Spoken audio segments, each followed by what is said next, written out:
After the initial shock of seeing Sarah alive, the family and the authorities took a moment to breathe, but the questions were overwhelming. Who had kept her hidden for 10 years?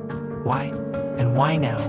The envelope, the photograph, and the mysterious note hinted at someone who had been watching, waiting, and finally decided it was time to reveal the truth. Sarah herself had very little memory of the time she had spent away. Only fragments of voices, glimpses of shadows, and moments that felt like whispers in a dream. The detectives examined the house meticulously. Hidden compartments, old journals, and a locked drawer in the desk hinted at a carefully constructed confinement. Nothing was forced open. It seemed as if someone had intended for her to be found eventually. Sarah explained that she had been taken by someone who claimed to be helping her, but slowly manipulated her into staying hidden. She was isolated, yet strangely cared for, enough to survive, but not enough to escape. The family listened in disbelief. How could someone orchestrate such a deception for an entire decade? The envelope, the photograph, and the note suggested a hint of conscience in the kidnapper. Someone who wanted to make sure she wasn't lost forever, or perhaps wanted recognition for their control. The detectives took the note into evidence, analyzing the handwriting for any identifiable traits. The police launched an investigation into who might have sent the envelope. Fingerprints yielded nothing. There were no digital traces, no surveillance footage from nearby streets. Every lead was a maze of dead ends, but the family refused to remain idle. Sarah's father began revisiting old acquaintances, neighbors, and anyone who might have noticed something unusual a decade ago.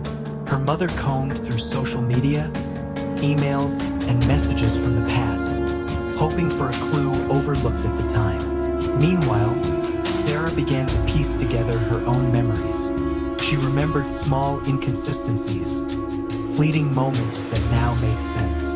A name whispered once, a location mentioned casually, strange errands and instructions. All now pointed to a calculated plan that had kept her isolated. The anonymous tip wasn't just a random act. It was a carefully timed message, a chance for someone to reveal their secret. As days passed, the family discovered a series of envelopes hidden throughout the house, each containing photographs, letters, and cryptic clues. Each envelope revealed a part of Sarah's past and the strange relationship she had with her captor. It was both terrifying and fascinating. The authorities realized that solving this puzzle required not just forensic evidence, but understanding the psychological game that had been played over 10 long years. One evening, Sarah uncovered a hidden drawer in the old desk.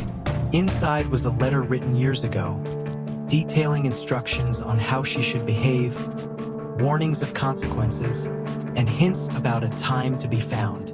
The handwriting was similar to the note that had finally led her family to the house.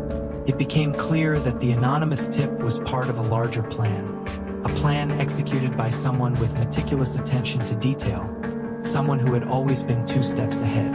The detectives were puzzled. Who could plan such an intricate scheme? Sarah's memories started to align with the letters, giving clues to the identity of the person responsible.